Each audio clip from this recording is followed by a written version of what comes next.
minutes. Attendez, vous avez quel âge? 16 ans, madame. 16 ans? Très drôle. T'es un fou comique, vous. Et les fous comiques me font rigoler 2 secondes. Après, je m'ennuie. Cahier d'histoire, c'est un projet qui est né en France.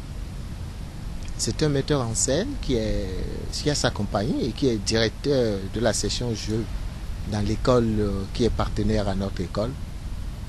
Et qui a commandé des textes à des auteurs africains, 4 auteurs, un auteur béninois, José Plia, un auteur togolais, Akapo Gustave, et un autre auteur sénégalais, puis un congolais. Et ces textes-là, il les a montés avec des comédiens africains. En fait, c'est un projet qui est à l'adresse des lycéens. On passe commande d'écriture à des auteurs sur 4 thèmes différents, la politique, l'amour, la mort et le désir d'ailleurs. Ces auteurs écrivent des pièces de 20 minutes, dont le décor est précisément le lycée, ou une salle de classe, ou une cour du lycée. Ils seront contents, les chefs, en haut lieu, de savoir comment vous montez vos élèves contre la République. Non, nous n'enseignons pas cela ici. Il est nouveau, il ne connaît pas les règles de l'établissement. Ici, nous enseignons, nous ne politisons pas. Vous vous sembliez timide, mais quand vous vous mettez à parler, qu'est-ce que ça cause?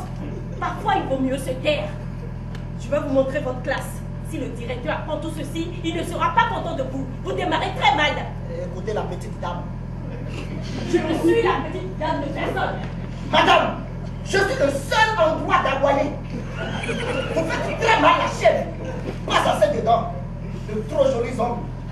Des lèvres faites pour embrasser. Mais l'heure n'est pas la parenthèse de mammifère. En d'autres circonstances, je vous aurais fait une cour d'homme. Qui sont ces comédiens-là? C'est des gens qui sont sortis de l'UTB. Ceux de la première, on a fait une sélection entre la première, la deuxième et la troisième promotion. Donc, chaque promotion est représentée dans cette création qui joue la première aujourd'hui. Et après cette première-là, il va avoir un peu de calme. Et c'est en janvier que nous allons faire une tournée régionale. En fait, le premier cahier d'histoire était un cahier d'histoire français avec des auteurs et des acteurs français. Le second était un cahier d'histoire maghrébin avec les Algériens et les Marocains. Et on a eu envie de faire un cahier d'histoire 3 africain, Afrique de l'Ouest, plus Congo, tout simplement pour avoir des regards différents sur l'adolescence, sur les mêmes thématiques, puisque c'est exactement le même cahier des charges qui est donné aux auteurs de tous ces pays. Nous respectons les usages et les codes. Nous ne voulons pas de scandale. Nous voulons t'informer. Ni parents, ni famille. Toi, rien que toi. Et vous vous êtes dit, Élie, c'est l'idiot, l'imbécile, le cocu magnifique qui va rester là tranquille pendant qu'on lui annonce que sa femme le quitte pour l'autre femme. Et comme il est gentil, Élie, c'est lui qui va faire le tour de la famille, des amis, des parents d'élèves pour leur annoncer la nouvelle. Je suis open, mais pas couillon. On n'est pas à Hollywood, les filles. On est à Cotowood. Ces spectacles sont conçus pour être joués dans des salles de classe et dans les cours de récréation. Et c'est pourquoi nous nous adressons plutôt à des lycées. Le but, c'est d'agrandir le public du théâtre. C'est renouveler ce public parce que si on gagne les jeunes, on arrive à conquérir le public jeune, c'est que ça enrichit le public de théâtre, ça renouvelle le public de théâtre. L'idée, c'est vraiment de pouvoir offrir des regards sur l'adolescence radicalement différents et de faire en sorte que la jeunesse béninoise, togolaise, française à l'époque du cahier 1 ou algérienne ou marocaine rencontre la dramaturgie qui est sa dramaturgie contemporaine de son pays et qu'on fasse en sorte que les lycéens ne considèrent pas le théâtre comme un art très éloigné et très conceptuel et très abstrait, mais étant capable tout à fait de s'emparer de problématiques d'aujourd'hui et qui les concernent. Donc c'est rapprocher le théâtre de la jeunesse, car c'est la jeunesse qui ira au théâtre dans l'avenir. Pas drôle, pas excitant. C'est plus excitant que ce mur qui allait finir par s'écrouler sur nous. T'es comme les chiens. Quoi les chiens? Tu parlais du mur qui allait s'écrouler. Eh bien, les chiens ont peur des murs. Tu me traites de chienne. Tu es prévoyante comme les chiens. Et en Chine, c'est un compliment. Arrête. Un chien, c'est jamais prévoyant en Chine ou ailleurs. Tu viens de m'insulter. Un chien a toujours peur que le mur lui tombe dessus quand il pisse. Voilà pourquoi pour sa sécurité, il lève toujours sa patte postérieure en se disant « On ne sait jamais ».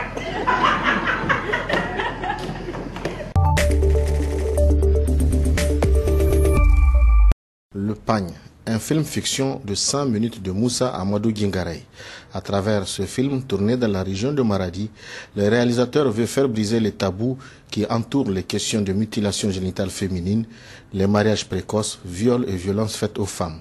Le film, qui vient juste de sortir, a été projeté ce samedi au Palais des Congrès de Niamey. Et pour Moussa Amadou Djingarey, ce film va contribuer à rompre désormais le silence et interpeller l'ensemble de la communauté. C'est inspiré d'une histoire vraie. Aujourd'hui, dans beaucoup de régions, on a ce genre d'histoire-là que les femmes ont vécu, mais les femmes n'en parlent pas. Donc du coup, j'espère que vous avez compris dans ce film-là, notre actrice principale n'a pas parlé. Elle n'a eu que 2 dialogues. Celle qui est vraiment l'actrice principale. Donc là aussi, c'est pour montrer le silence de la femme. La femme n'en parle pas. Et j'espère qu'à travers ce film-là, ça peut peut-être réveiller la conscience de ces gens-là, de ces femmes, les pousser à dénoncer, à parler elles-mêmes de ce qu'elles sont en train de vivre. C'est un chef-d'œuvre qui fait honneur au cinéma nigérien, dira le directeur du Centre national de la cinématographie. Quand nous allons au festival, en Afrique et dans le reste du monde, nous sommes face à d'autres réalisateurs et je pense que ce film-là va faire parler un peu du Niger encore une fois de plus et ce serait dans l'intérêt de tout le monde. Le Pagne, ce film qui fait ressortir les réalités du Niger et telles qu'elles sont vécues dans certaines localités du pays, a marqué beaucoup de cinéphiles. C'est un film assez émouvant qui peut toucher vraiment le public. Et de ce fait-là, je pense que c'est vraiment une bonne chose. Un travail remarquable, surtout qu'il a fait son film quand même, comme il l'a dit, avec des moyens assez limités.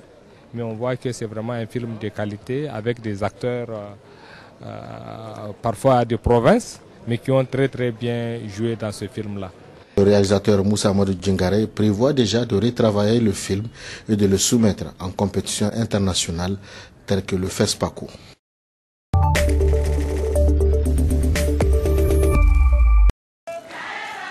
Danse, chants et incantations, le peuple guin se prépare à célébrer la nouvelle année. Le rituel est ancestral, il est marqué par la découverte d'une pierre colorée dans les feuillages de cette forêt dite sacrée. C'est la Mecque du peuple guin. C'est ici qu'on fait la grande cérémonie chaque année. Ce n'est pas la pierre qui est sacrée, c'est la forêt qui est sacrée.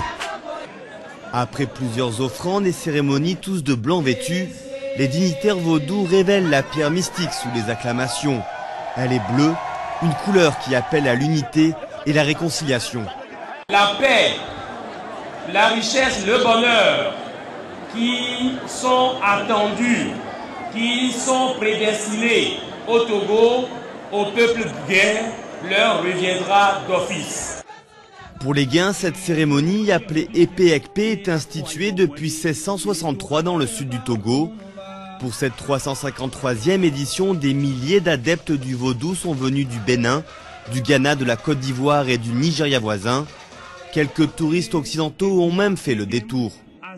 J'ai vu des personnes qui sont emportées par le vaudou et qui font des transes, et c'est assez impressionnant.